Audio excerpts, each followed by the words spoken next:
Shalom adik-adik, jumpa lagi dengan kakak di dalam ibadah sekolah minggu online kita pada hari ini, Minggu 10 Mei 2026. Sebelum kita memulai ibadah kita pada hari ini, mari kita terlebih dahulu bersatu di dalam doa.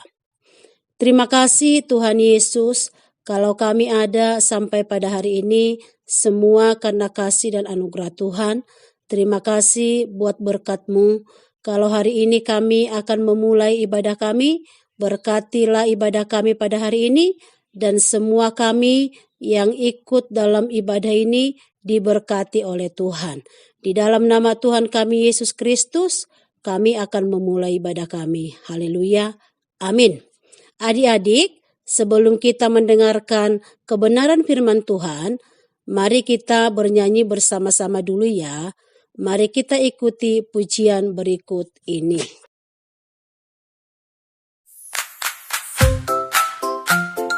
Hey, hey, Yesus bangkit. Hore! Hey, hey, hey, Yesus bangkit. Hore! Pagi-pagi ke kuburnya, batu sudah terguling. Malaikat berkata pada mereka, Yesus sudah bangkit. Jangan takut, jangan bimbang, Dia hidup selamanya. Yesus bangkit, hore!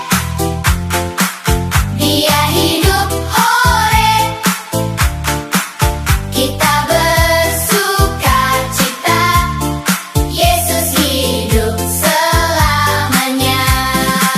Yesus bangkit, hore! Dia menang, hore! Mari kita bernyanyi, Yesus hidup selamanya. Kubur kosong jadi bukti, Dia tidak di sana. Semua orang bersukacita, Yesus sudah menang. Mari puji namanya, Dia hidup selamanya. Yesus bangkit, hore! Dia hidup, hore! Kita bersukacita, Yesus hidup selamanya. Yesus bangkit, hore! Dia menang, hore! Mari kita bernyanyi, Yesus hidup selamanya. Tepuk tangan, bersorak, Yesus hidup. Lompat tinggi, bersorak, Yesus hidup. Yesus bangkit, hore! Dia hidup, hore! Kita bersukacita, Yesus hidup selamanya. Yesus bangkit, hore! Yesus hidup, hore! Yesus bangkit, hore! Yesus bangkit, hore! Adik-adik, hari ini firman Tuhan dari kitab Yohanes 21 ayat 1 sampai 14. Yohanes 21 ayat 1 sampai 14, yaitu Yesus di tepi danau Tiberias. Nah, adik-adik, cerita kita hari ini adalah tentang murid-murid Tuhan Yesus yang pergi menjala ikan. Ini adalah untuk ketiga kalinya di dalam Injil Yohanes, Tuhan Yesus menampakkan dirinya kepada murid-muridnya setelah Yesus bangkit dari kematian. Saat itu ada 7 orang muridnya saat mereka menangkap ikan di Danau Tiberias. Nah, adik-adik, ketika Petrus memberitahu bahwa ia akan pergi menangkap ikan, mereka pun ingin ikut karena kebanyakan dari mereka adalah nelayan. Tapi adik-adik, malam itu mereka tidak berhasil menangkap apapun. Sampai besoknya menjelang siang adik-adik, mereka tidak memperoleh apapun. Bisa kita bayangkan bagaimana lelahnya, capek, dan laparnya para murid-murid itu. Tiba-tiba ada seorang yang berdiri di tepi danau dan berteriak kepada mereka, "Hai anak-anak, apakah kamu mempunyai lauk pauk?" Jawab mereka, "Tidak ada." Lalu Yesus menyuruh mereka untuk menebarkan jalannya ke sebelah kanan, maka kamu akan memperolehnya. Mungkin juga hati murid-murid itu agak kesal. Kami sudah semalaman mencari ikan tidak ada. Tapi mereka patuh saja.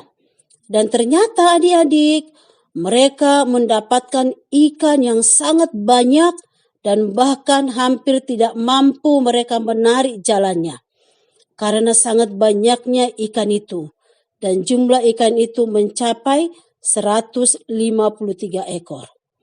Dan Yohanes kemudian mengenali bahwa dia adalah Tuhan. Ya, dia adalah Yesus guru mereka. Dan saking senangnya, Petrus loncat dan berenang ke pantai. Demikian juga murid-murid yang lain segera mendayung perahunya ke tepi danau. Dan apa yang mereka temui di tepi danau adik-adik? Sungguh sangat menyenangkan hati mereka. Tuhan Yesus sudah menyediakan makanan bagi mereka. Sudah ada roti dan ikan lengkap dengan panggangannya untuk menghangatkan badan mereka. Tuhan Yesus tahu apa yang mereka butuhkan. Tahu kalau mereka sudah lapar. Yesus menemui murid-muridnya saat mereka gagal dan Tuhan memberikan keberhasilan kepada mereka ketika murid-murid itu taat. Dan Tuhan juga peduli kepada murid-muridnya dengan menyediakan makanan ketika mereka lapar. Demikian juga Tuhan tahu apa yang menjadi kebutuhan kita adik-adik semua. Tuhan Yesus selalu ada dan tahu apa yang kita butuhkan seperti juga apa yang murid-murid butuhkan. Yang harus kita lakukan apa adik-adik? Yaitu patuh pada perintah Tuhan.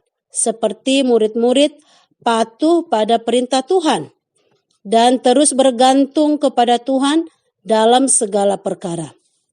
Nah, adik-adik, dari cerita kita hari ini, kita belajar yang pertama, Tuhan Yesus tahu saat kita lelah. Yang kedua, Tuhan Yesus mau menolong kita. Yang ketiga, kita harus taat kepada perintah Tuhan. Yang keempat, Tuhan Yesus peduli dengan kebutuhan kita. Saat belajar terasa sulit, saat sedih, takut, atau merasa tidak bisa, jangan menyerah. Berdoalah kepada Tuhan Yesus, Dia akan selalu menolong anak-anaknya. Nah, adik-adik, demikianlah firman Tuhan pada hari ini. Dan sebagai pertanyaan kepada kita pada hari ini adalah, yang pertama, mengapa murid-murid merasa kecewa? Yang kedua, apa yang Yesus suruh kepada murid-murid? Yang ketiga, apa yang terjadi setelah mereka taat? Yang keempat, apa yang Yesus sediakan di pinggir pantai? Yang kelima, apa yang kita lakukan saat mengalami kesulitan? Nah, adik-adik, demikianlah firman Tuhan kita pada hari ini. Kiranya Tuhan terus menolong kita adik-adik menjadi anak-anak yang tetap patuh kepada Tuhan. Amin. Mari kita bersatu di dalam doa. Haleluya. Terima kasih Bapa yang baik, kami bersyukur kepadamu Kalau hari ini kami sudah mendengarkan kebenaran firman Tuhan, kiranya Engkau Tuhan membawa kami, menjadikan kami menjadi anak-anak yang taat kepada Tuhan, bergantung sepenuhnya kepada Tuhan. Karena kami tahu ketika kami taat dan patuh, maka Tuhan akan memberikan kepada kami keberhasilan. Dan Tuhan sangat peduli pada kehidupan kami. Berkati kami seluruh anak-anak dan juga guru-guru sekolah minggu kami diberkati oleh Tuhan. Gereja kami juga diberkati oleh Tuhan. Bangsa kami juga diberkati oleh Tuhan. Orang tua kami dan sekolah kami juga diberkati oleh Tuhan. Di dalam nama Tuhan kami Yesus Kristus, kami sudah berdoa dan mengucap syukur kepadamu Tuhan. Haleluya. Amin. Amin. Tuhan Yesus memberkati kita semua adik-adik. Sampai ketemu kita minggu depan. Bye-bye.